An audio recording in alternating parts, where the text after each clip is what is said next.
Speaking of dogs, let's talk about the Browns in the AFC North. Wow, what's going to happen in that division? Massive. The suspension for Deshaun Watson could be coming today, and that could potentially rule him out for the entire season. Billy, how do you feel like the Cleveland Browns would get on with Jacoby Brissett at quarterback? How do I feel? Yeah, I'm asking you. Yes. NFL expert, 6th overall, right? That's right. The Guardian has ranked you a football Has there expert. been new rankings You host yet, a or podcast called God Bless Football. There haven't been, and I've been meaning to get Ollie on just to kind of be fresh in his mind, so that when the next rankings come out, that I'll still be on. When did there. those Maybe rankings come out? Like what year? It was like, I think it was like March 2020 or 2021. I don't remember. It was the pandemic. You're saying? Yeah, it was like a while ago, and like I wanted to have the writer Ollie back on just to kind of stay fresh in the mind, or also maybe see if like I could kind of like suggest like, hey, maybe Jabba Chamberlain should be on the list this year as like the greatest NFL analyst. You know what I mean? Like sneak someone in there. What do you think is gonna happen with Johnny Manziel? Because like it seems like they're just kind of holding on to Johnny and like we're not gonna trade you, and also now Baker Mayfield, you mean? Baker Mayfield. Super fun. No, we got their football expert. We got their Duke. Yeah. Well, they're the same person. Yeah. Not really that far away, to be honest. But yeah, Baker. How long do you think Baker slept in his parents' bed? A while. Still does. Wow, big show. But speaking of the AFC North, was Joe Burrow just had a great Instagram post yesterday, Greg, and I heard you mentioning it earlier. Would you like to share your thoughts on that? Oh, it was. I thought it was a powerful message coming from a young athlete. I have it here. I'm not going to read the whole thing, but he was the way what he wrote began made me wonder, wow, who is this guy and what am I reading? Because the first line of Burrow's post was, "I'm not pro murdering babies." That sort of gets your attention. And then what he did was he gave 4 examples of when a female might legitimately have that right. And the first one I'll read was, I'm not pro murdering babies. I'm pro Becky, who found out at her 20-week anatomy scan that the infant she had been so excited to bring into this world had developed without life-sustaining organs. So his point, and he gave 3 more very compelling examples. Just to jump in, Dad, he did not write it. He shared that post, but it was like I get your point. It was. I wasn't aware of that. Yeah. Yeah, it's a very moving faint piece. font, like you can't really see, but yeah, it is a post that was shared from somebody else onto his Instagram story, which isn't to say that that's not still a risk for him to put that message out That's there. what I mean. Like I just wanted to clarify, but yeah. No, that's a good correction. I thought he had written it. That's why I began by saying this was very well written for a young athlete. You know what I mean? But you're right. I mean, it's still worth noting that a player of his stature, and I think a lot of people have been talking about how important these messages have been from both players and from teams. I'll be curious, Greg, what you think about this. I'm sort of over that. I'm over the, what a public figure or an athlete says about this issue. I think in the aftermath of the overturning of Roe, I'm just sort of bored with public statements, because what allowed Roe to be overturned was this incredibly successful political campaign that has been waged by the Republicans for over 40 years. And it's that kind of grabbing of the power and using that to accomplish an agenda. Like, I don't like statements don't matter towards that end. Mitch McConnell has never put out a statement that you'd really care about. He just got shit done and got enough conservative justices on the Supreme Court to overturn Roe versus Wade. It was an accomplishment. It was not a demerit. And so I don't understand why now we're at the point where anyone would really care that much about what anyone has to say, unless that someone has the means of political power. No, I think there's the more voices, the more there seems to be a consensus. And I think in this issue, it's particularly important for males to speak up so that it's not just seen as a gender issue. We all realize why women may feel intensely personal about their outrage over this undoing of the law. I think it's important for men to speak up as well, whether it's Joe Burrow reposting that, whether it's LeBron James retweeting something Barack Obama had written. I think it's important that this is a national discussion and not a woman's issue, quote unquote. I completely agree with you. I think, it's important for that support to be there. I saw a lot of women, all of a sudden men are very quiet on Instagram today, and I do think that it's worth noting. But I know I'm sort of over statements, and like I don't like I see a lot of people like doing the accounting of, oh, the NFL said something but these teams didn't, and this and that, and I just don't. Lake Superior tweeted out something like this, right? And I'm like, I don't know. I get what you're saying, Greg, but it's crazy that we're in this space where we are doing more accounting about, did I get a harumph out of you? Did you tweet something? Did you as a company tweet something? Did you as a lake tweet something? Did you as an athlete tweet something? And no accountability for how this actually got here, which is actual politicians getting voted in and making these decisions. We had Jamel Hill on yesterday, and I asked her, it's kind of odd that it's one thing for people to vote in their interests, like rich people vote for less taxes. That makes sense, But it's another thing when people vote against what would be their self-interest, meaning for women who vote for candidates who are unabashedly trying to strike down Roe versus Wade.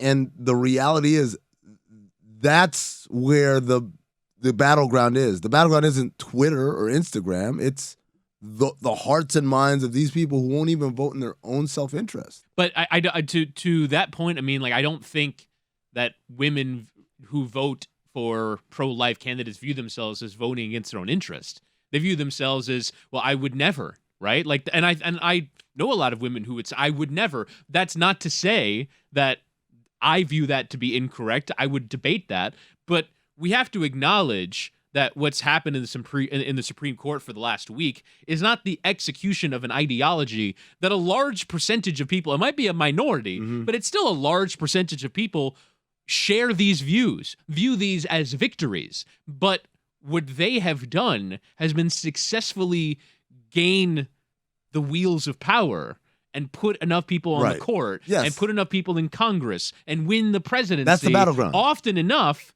And so it is the reflection of an ideology. It is very much minoritarian rule, but that if only underscores how successful it is. Right. That even though it represents a minority of the country, it still has resulted in this massive policy change. Because the people who were championing that side understood where the field of play was.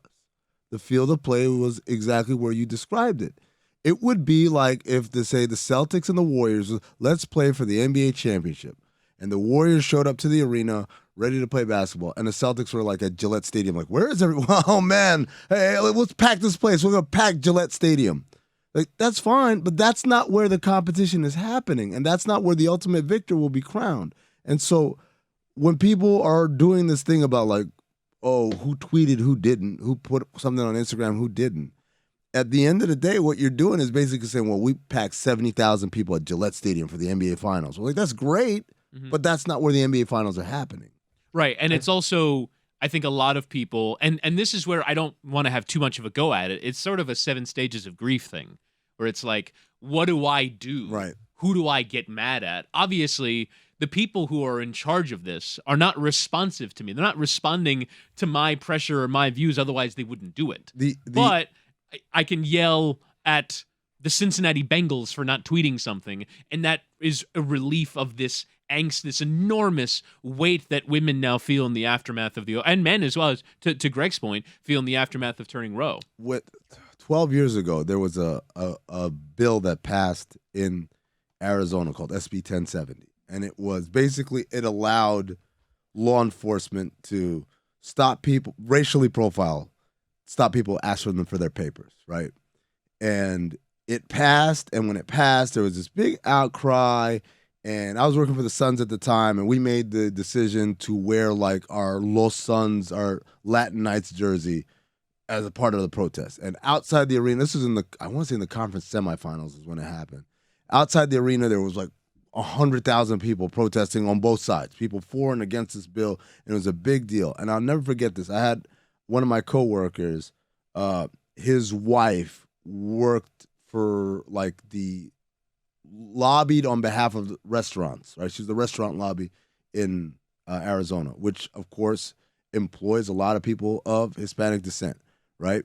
And her thing was, he said, my wife was like, we've been trying to get people to care about this shit for months. Like trying to get people, hey, they're trying to pass this really racist, unconstitutional bill in the House here in the State House. And nobody gave a shit. And then after it's done, now all of a sudden, we've got protests, we got teams wearing jerseys and all that stuff. Where was all this when we had a chance to make a difference, right? And I think about that as we count who tweeted what. Like, it doesn't matter. It's over. The time for all of this was, as you pointed out, when they were gearing up to do all these things and stacking the court and holding Merrick Garland's seat away from Barack Obama for a full year. Right. Like all of that stuff. That was the time to be outraged, to be tweeting, to be doing that stuff. Now that it's happened, dare I say it, it's too late. I mean, yeah, this court is not going away. Like, it's not like we're going to, like, all of a sudden have this be reviewed again. This court, if anything, is probably going to make things worse. Well, everybody's clamoring for them to expand the court now. Right. I mean, but the Democrats have shown no willingness to break with norms, to break the filibuster, never mind pack the Supreme Court. Like those views are not shared by a majority of the Congress. And so this just feels like the Republicans won this round, and now you're going to have to go again and figure out some way to motivate a political movement that is equally as strong in the other direction.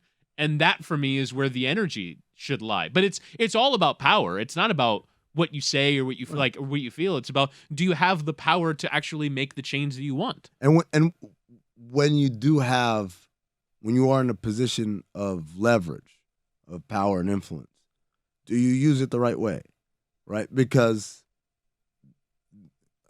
this isn't me like picking sides with it, but I do know that the Republicans executed their power when they had the leverage, the effective way. We know that because look at where we're sitting right now. Right? They knew what the strategy was and they executed it. I was watching this PBS documentary the other day with my dad, and it was about like the level of sophistication of making people make decisions that you want them to make, and how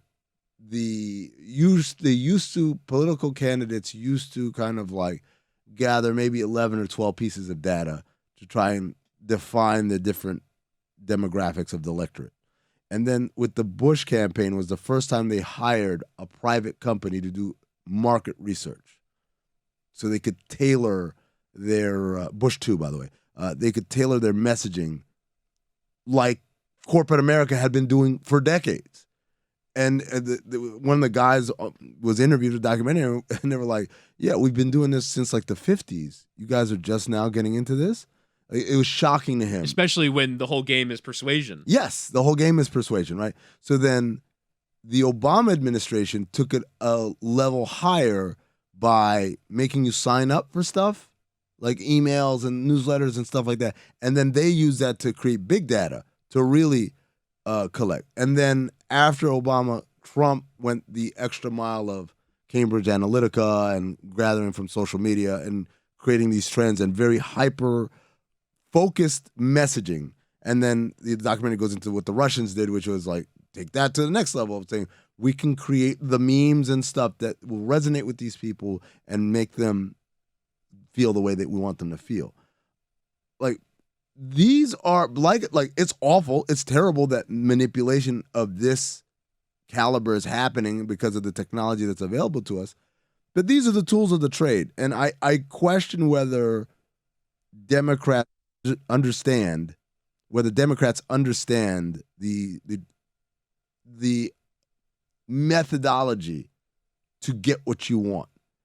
And is there, I guess there's a bigger philosophical question, is there a virtue to that? Is there a virtue saying, I'm not going to fight dirty, but I'm not going to get what I want? I don't believe so. I think this feels like the moment where I hope a lot of people recognize that. And we were talking yesterday, Jeremy, who can weigh in here, about how a lot of the people who are presently in power, if you look at the House leadership for the Democrats, they're all people in their 80s.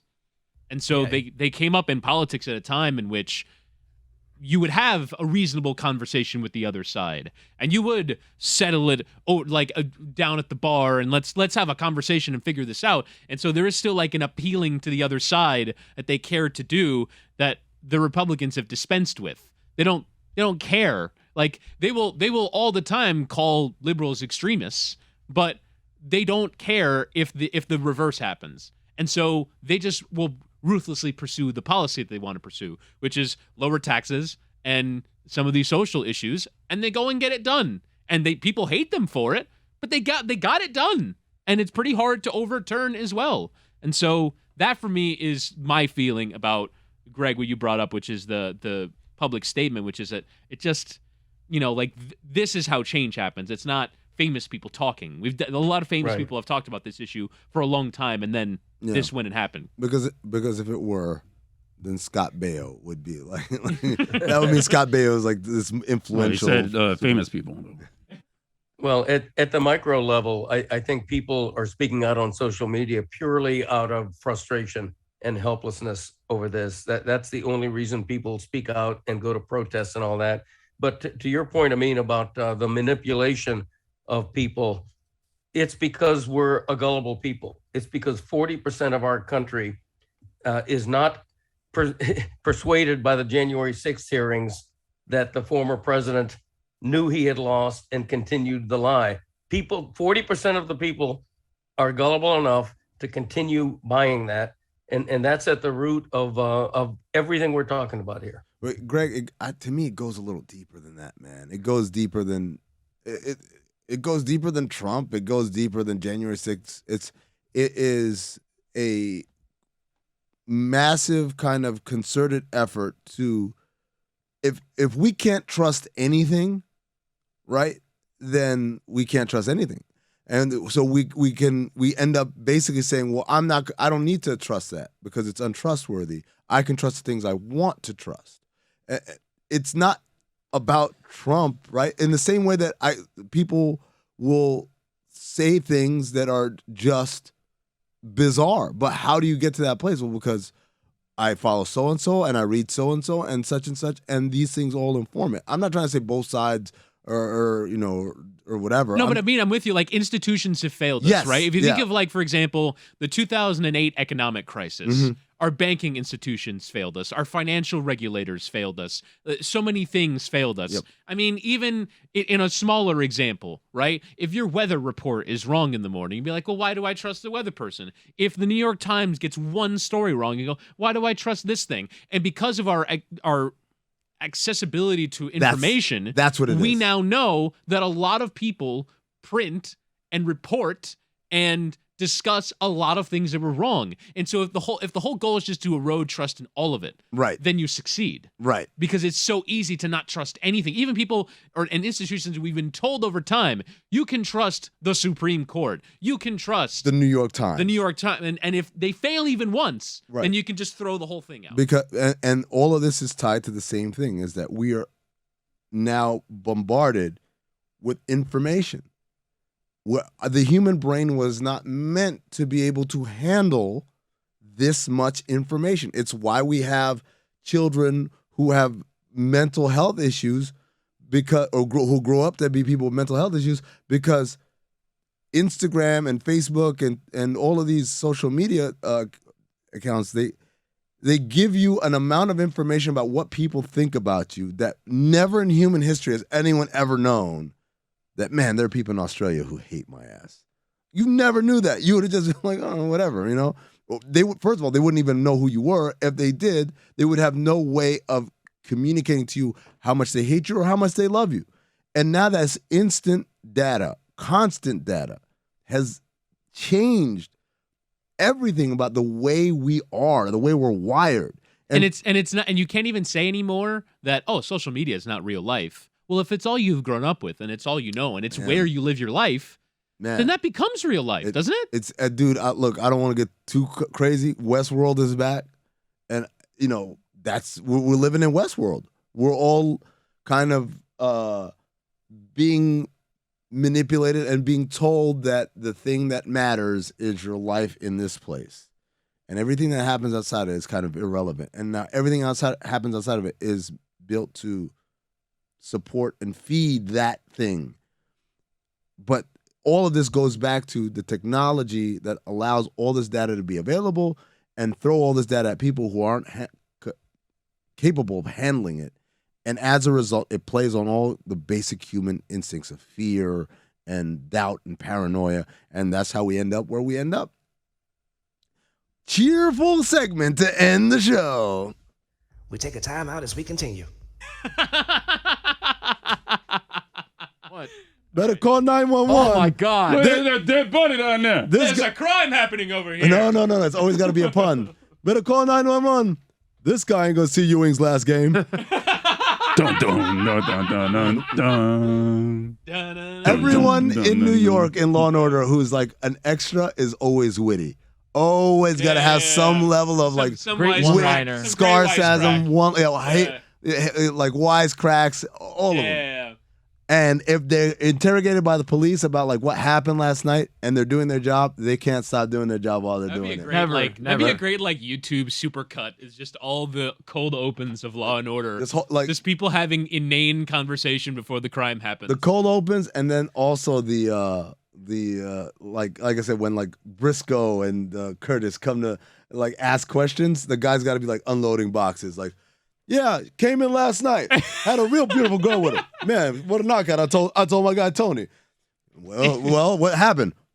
Got in an argument. They left separately. I saw her get in the other cab. Would you be willing to come down to the station to give us a? Can't. Well, my boss ain't gonna let me out, and I'll probably talk to you guys too much.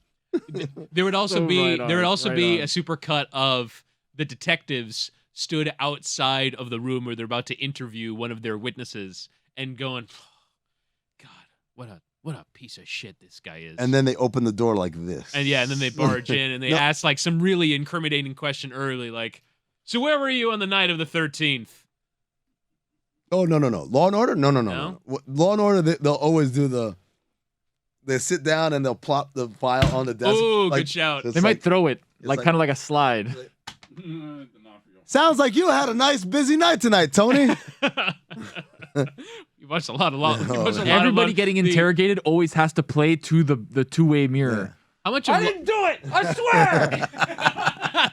How much of Law and Order do you know from just having TNT on all the time because of the playoffs? So much Rizzoli and Isles. you can yeah. watch. Oh, Rizzoli and Isles. Franklin and Bash. Little charmed in the morning. Franklin and Bash. Little Franklin and Bash is a good shout. Animal Remember how Breckenmeyer. whatever playoffs it was that Franklin and Bash debuted, It they was must have run 1,000 Heatles. promos. It was Heatles He was era. Heatles. No wonder I Heatles remember era, it that's so it. much. Yeah.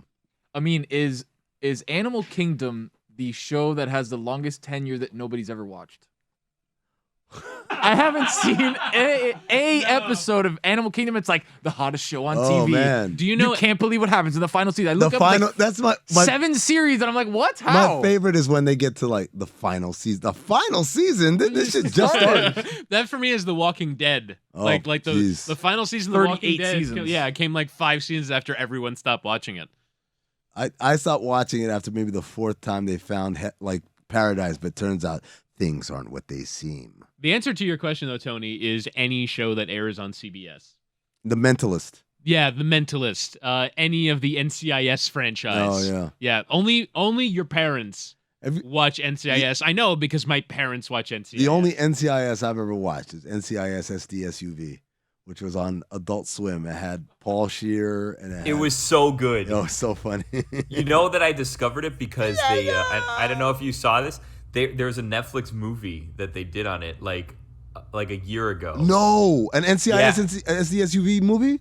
Yeah, there was a movie that they did about it, I think. And then I went back. I'm like, wait a minute, this is a thing. And then I saw that it used to be a show. Oh yeah, no, it was great. It was it was Sub Rosa. I said, no, that's not that. What is hell? For me, I Grey's know, Anatomy underrated. is one of those shows that Ooh. has been on about 10 years longer than people have watched. No, there are people that are still like all the way in on Really? Grey's Anatomy that are still bought in. Is Yeah, that true? there's a whole generation of people that discovered that show on Netflix, and so I think that generation still watches it week to week.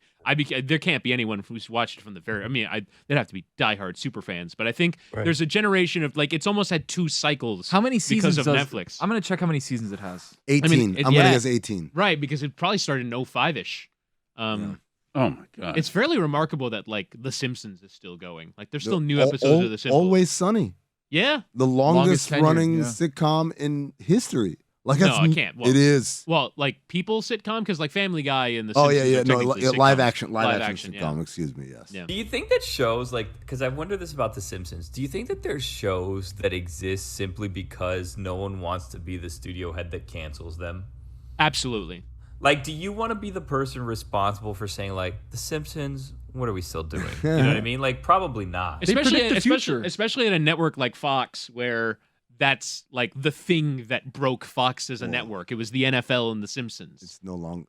Simpsons is Disney's now a own. Disney product. Is it really? Yeah. Yeah. But it 20 doesn't air on Fox? It airs on Fox, and Fox is owned by Fox. Disney. No, Fox broadcast Fox, over the air Fox. Is still owned by Fox. But 20th Century Fox, which produced The Simpsons, is owned by Disney. So The Simpsons are owned by Disney. That's why you can watch all Simpsons episodes on Disney Plus. But they air on because it's common. For instance, The Fresh Prince of Bel-Air was Warner Brothers produced, but it aired on NBC.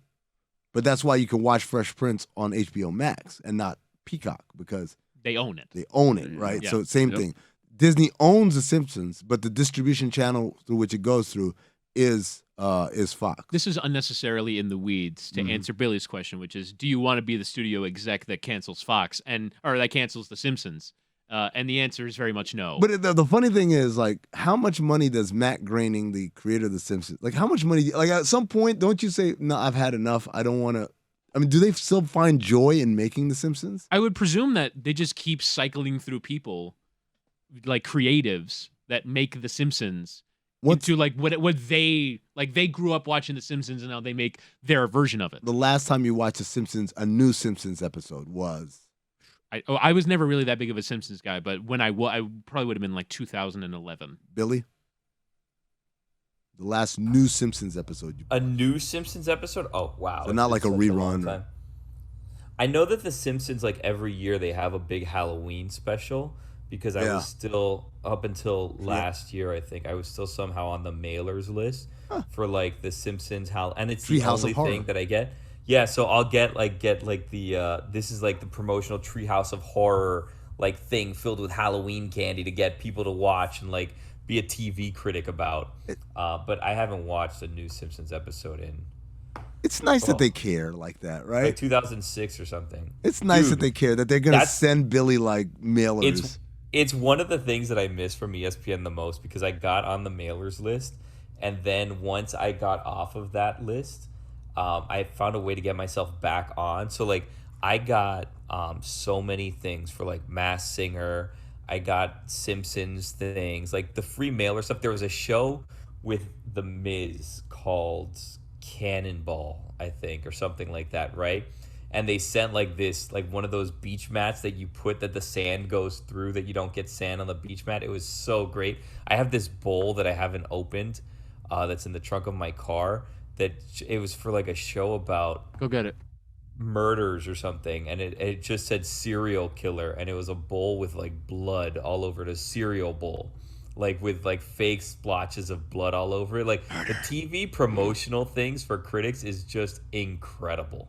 I love it. We actually are one of our workstations here, our very haphazardly put together workstation, is a piece of furniture that was sent for a television show. It was for Cool Kids. The Cool Kids. I don't even did that show last longer than a season? Nope. Probably not. It might not even aired, and yet now it is responsible for Jeremy Tachet's workstation when he comes into the studio. Nice. A sad corner of the room with a chair and a very haphazardly put together table. I like that. That's how TV shows live or die. Did we send the guys at ESPN a table promoting Cool Kids? No. This is a David Allen Greer show. Who responsible for that hard ass couch in the goddamn living area? A hospital in Cleveland, it would appear. That's crazy, man. Like there's a hospital in Cleveland says, throw out that couch. No, wait. I think we can sell it. Put on offer up. Yeah. Billy, why do you still have that? Why do I still have what? The bowl for the Can you serial go killer get it? show. Can you get the serial killer bowl, please? Okay, so truth be told, I got that bowl and I gave the one that I got away, right? But at the time, we had stopped working at ESPN already, and when I changed the address, because they said, hey, everybody's working from home, we need updated addresses for the mailers so we can make sure to continue selling the mailers to people's homes or whatever. Or at least that's how I took it. I gave them my home address, so they still thought that I was like an ESPN studio. We just changed addresses, so they kept sending me things, right? So I gave away one bowl, and in the trunk of my car, I still have a box that was addressed to Allison Turner that arrived at my house with what I know to be the exact same cereal bowl that lives in my trunk because I haven't seen her in over 2 years, and I feel like She'll be just fine if you throw it away, Billy. She'll be no, just. but I she feel won't. like it would be. She a- won't see feel like it. she's missed out. But on I a can't cereal open bowl. it because it's a felony if I open her Oh, mail. So I have the closed package Is just in the throwing back of my is throwing trunk. it in the bin a felony? I don't think so. I mean, I don't know. We'd have to talk to a lawyer. Maybe we can talk to Carl. But I don't think that I can just be throwing away people's mail. Billy, you can open it. I'm giving you permission. You can go and open it. You can That's not show how us it what's works. in there. Come on, it'll be a nice show and You tell. want to talk to the director of audio at Metalark? Hey, It's a Greg. federal crime. Oh, Hey, please. Greg, what do you guys got going on the Greg Cody podcast this week? Oh, wow. Thanks, Juju. I appreciate that. Christopher, what do we got on the show this week? You were so annoying. You're the executive producer. You have Roy and I in Denver. You have us regurgitating some things we've already said on the air today. So a lot of good stuff. Yeah, a lot of good stuff. And I explain about the my dog drinking wine and everything, which Yeah, he's that's what I gone mean. back. He's gone back to the wine. We have a real problem now with my puppy. He may be an alcoholic, an alcoholic. You're getting there. You're getting there. You're almost there. You're almost got there. The podcast is better than that description of it, so give it a shot. Will you? Okay. Thank you. Greg, you love promoing your podcast, but I feel like your promos are not well rehearsed. I feel like you should have your 30-second spiel ready to go. I really should. I'm never sure that I'm going to be teed up for it. We used to submit like a 30-second clip from the show that used to air on Le Batard. I don't know what happened to that great I love tradition how, that lasted like, about 2 weeks. My dad's like, he's just like, I don't want to have to do anything. Christopher, explain what's on the podcast. Where's the clip? Anyone but I delegate. me pitching, anyone but me selling the podcast. I'm a delegator. Why are you like a late night talk show guest? Do we have a clip? That's right. Exactly. Well, just tell us what's on the show. I like that. Hold on. Time out. I like this idea that, like, I'm imagining in my mind's eye, I want all the listeners to do the same thing. Close your eyes and put this in your brain. Dan Le Batard, he's wearing a suit. He's sitting behind a desk. He's got a coffee mug. On the couch, there's a seat, an armchair, and then there's a love seat. On the love seat is Stugotz, right? And Stugotz is He's furthest flanked. He's on Yes, the outside. He's on on the the outside. outside love seat. I like it. right. Yeah. And then here comes I like it. Greg Cody. Greg Cody walks out from behind a curtain. The live studio audience rises, gives him a standing ovation. He sits down, takes a vigorous sip out of the cup. We don't know what's in there. It might be hot, might be cold. We don't judge. And then he crosses his legs and looks around with a big smile on his face. And then him and Dan do a little banter. And then Dan says, Greg, I understand you have a clip for us on the latest Greg Cody podcast. And then Greg, you set up the clip for us. Go ahead. Well, thank you, Johnny, or Danny. On the next Greg Cody Show podcast, we have a riotous time with the Christopher and King Roy Bellamy from Denver, talking about gummies. And Christopher may or may not have ingested about 10 gummies before recording with us, and or at least 10, quite frankly. He was shaking a big We bag. did it at 9 and the a.m. gummies too. What? We did it at 9 a.m. That's it was true. Only 6. It What's was your clearly point? Only 6 gummies.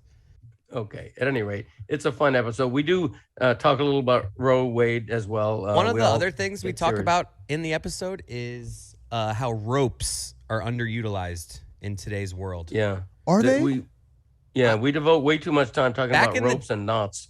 Back in the day, I feel like ropes were way more used than they are nowadays. Outside of a cruise ship, using those monstrous ropes that I could never cut, where are we still using rope? Because a rope is a great thing. I like this conversation. We'll be back with more on the Dan Le Batard Show. Ooh. And then we break, and then now Dan and Greg, you guys have to start having a conversation. Like a fake. I would love to know what those conversations actually are. We can't hear, the mics are off, but we can see you guys, and then one of you has to laugh uproariously at what the other said. Exactly right. We're back here on the Dan Le Batard Show with Stugotz. In the break, we continue that conversation about ropes. Chris, why are ropes underutilized in our society now? Do you guys consider shoelaces as mini ropes? Because then we use them every day. That's true. I did not consider that, but you're right. They are like, what makes a shoelace not a rope? It's just what differentiates a lace from a rope? I think a lace is smaller. Yeah, girth. A piece of twine is not a rope. It's twine.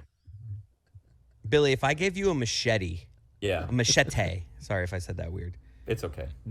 How long would it take for you to cut one of those cruise ship ropes? Oh, wow. Because those things are, man, you want to talk about girth. You want an actual answer? I just A machete is sharp. Because I think sharp, with, though. I know, Come on. but I'm telling you, even with a machete, I think that's taking you like an hour. It's not one swipe. Right. Oh, That's what I mean. wait a second. How would Billy? You're a sword guy. What if the sword's really sharp? Yeah. You can cut through that. Not on one swipe. I mean, I can get through it. That's I how would the say- pirates did it. They would. I'd say and then- I'd say a thick rope for a cruise ship. I'd say in under 12 swipes. Oof. Oh. See, I think it's got to be more of a saw action. You're not just gonna No, you're not you gonna can't bust s- that no, thing with you chop don't it. know. No, you gotta can't saw do with the a V machete. cut. You gotta do the V cut like a lumberjack would standing before a And red toenails, woman. yeah. Yeah, the V cut. Thank you. Toenails. Oh god. That's Speaking correct. All right, speaking of modes of transportation, I pitched this a couple weeks ago and Were it we? fell flat, so we're gonna do it. Yeah, we were talking Cruise about boats. ships, yeah. Cruises. Speaking of modes, Billy if Cruise. I gave you I think you might be the only one here that hasn't heard this yet, Okay. because these guys heard it off air, I believe. If I gave you $1 billion, would you get rid of all modes of transportation forever? Well, no, you're asking that question wrong because he could just say no and he'd still have $1 billion. All right, my bad. Yeah. If I'll give you $1 billion, but you have to give up all modes of transportation forever, except what was the other? It was a wave runner. What was Roy? Help me out here. What jet was the ski other and a one? You horse. got to pay attention to what you're talking jet about. ski- jet ski- Oh, yeah, jet it was ski and a horse. horseback. horse, yeah. It was horseback and a jet ski. So what you're telling me is, I get $1 billion, and Right. everybody has to give it up, or just me? No, just you. Like, I'm the your friends only can one in the fly. world who I can't fly. You can't get in a car. I can't get in a car. I can't ride a bicycle. So you could buy a house like on like a intercoastal and ride your jet ski places. But like You could ride a horse. I live in Arizona though. Right. You could live. Well, you have $1 billion, so you can move. Lake Havasu. Well, I can't You'd wanna- move because I can't Wait, You use could any move mode of via transportation. horseback. Oh, wow. You could take a horse. You could just horse ride to. Now, Phoenix. Chris, let me ask you a question. If Amin hires a delivery service to bring his belongings from Oh Arizona no, no. to Yeah, an you intercoastal, can have your. you can have your things moved. But then, How do I then get there? by horse and Genius. buggy. Horse and buggy from Arizona to It's Miami. gonna be a shitty 3 months, but once you're there, it'll be, no, settled in. Just nice. go to California then. San That's Diego, quicker. San Diego, and Yeah. then, but then the wave runner. What? So I could go up to LA? Like, Well, you're stuck in your like you can't go to Europe if you live in North America. You 'cause could can't build a really- mini Europe in your backyard. hold on for What? a You billion. can hitchhike. To be honest, $1 billion. to be honest $1 with billion, you, I'll create something I that would- looks like Europe in my. I- backyard. With $1 billion, could I buy 1 billion wave runners and make a boat and have it go across the Atlantic? Technically, you I'd just have need to like see 2 it. wave runners, and you You can put them have side to by see side. it. It's only one wave runner. I'm gonna tell you Okay, guys yeah. this. I'm gonna make it real easy. My answer is yes. Because here's why. I would move by a horse and buggy to San Diego, right? I'd buy me a place right on the water, right? Yeah. Real nice, real nice place, right? And then I would literally just never leave. Like the party's at my house if I'm gonna have a party, but most times I won't have a party. I'm That just, gets old after a year. no, though, you know right? what doesn't get old after a year, Chris? Watching Hulu, Netflix, Amazon Prime, HBO Max every single day. And when people say, "Amin, can you Peacock, meet us? yeah. Can you meet us at?" Nope, can't. Why not? The terms and What about- conditions Nick, of my no money. more NBA Finals games for you, I- unless you know, unless Chris, someone in San Diego. I'm a makes it. billionaire. I don't give a shit. Like I just stay at home and like be a homebody and import entertainment, if you will. But like I would never ever. Why would I ever? Why does anyone ever leave their house? For any Because reason? your best friend's birthday dinner. Too is bad. No. You You're can go acting on like none of horseback, that. though. You don't want to see friends anymore. You don't want to socialize. You don't want to go out. They can come to my house.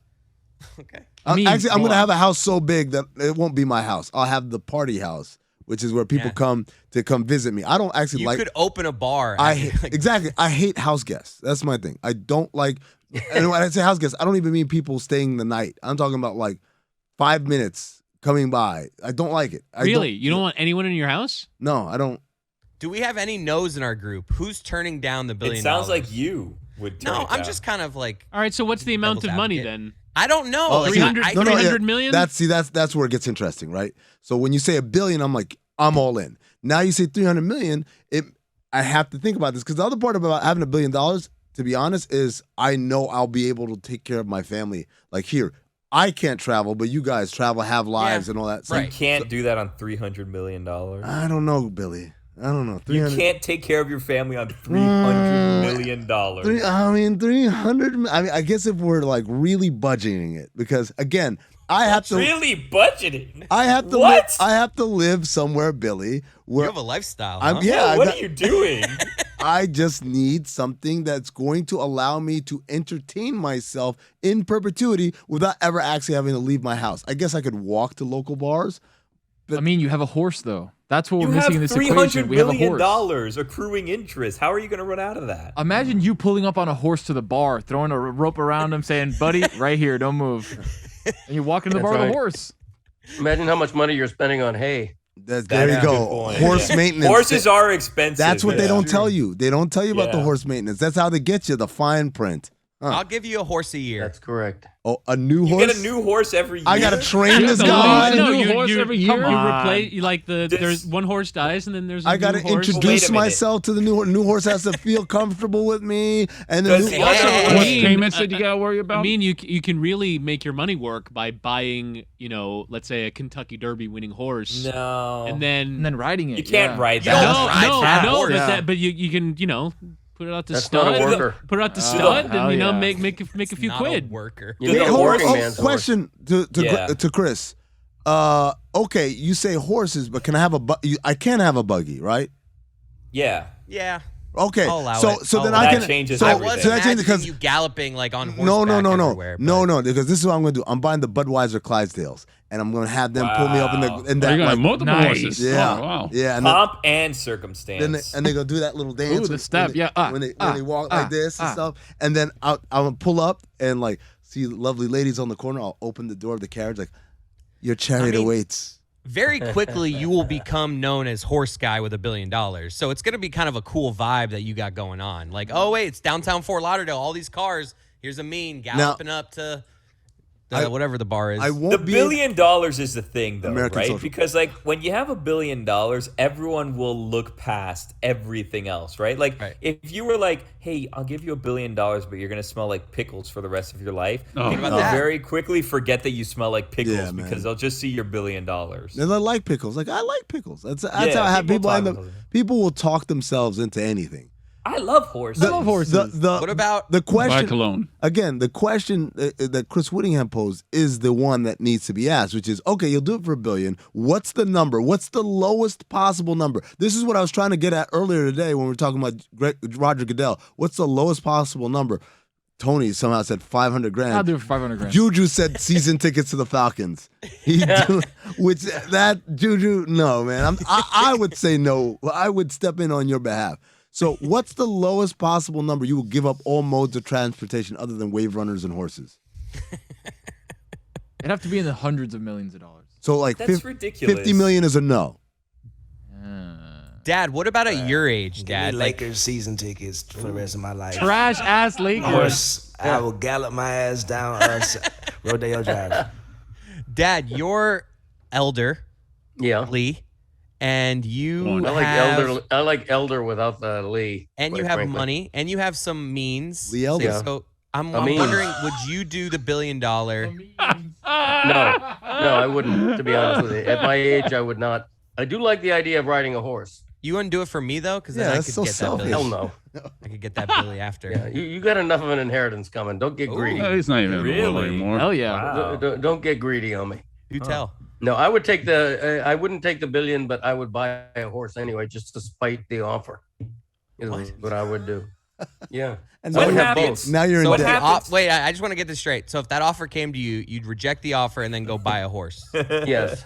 Okay. Just to prove I can. Wow. Right. I don't need your billion. I can afford a goddamn horse. Okay. Can you? And I'm gonna buy a beautiful horse. Yes. What kind? I love horses. No, I've you ridden don't. horses all my life. No, you Why haven't. don't you have one? Yeah, you should get one. Yeah. Oh, I don't. There's too much maintenance. Believe me. Horse Hey. maintenance. I'm telling you. Well, that's why Yeah. I'm wondering what happens, because in Chris's scenario, it's like, well, you get a new horse every year, and it's like, well, then after 10 years, I have 10 horses, and I Right. don't want to deal with No, one no, no. horse. You're trading Right. them in. It's like They a just- car. Oh, like a like a lease. lease. You're Yeah. leasing Yeah, a you horse. recycle them. Yeah, got it. Send them to the glue factory. correct. Gotta get 'em Oh, in. come on. Goodness me. Come on. No, no. The glue factory. Can't do that. Why is that? Glue factory. Beating a dead horse over here.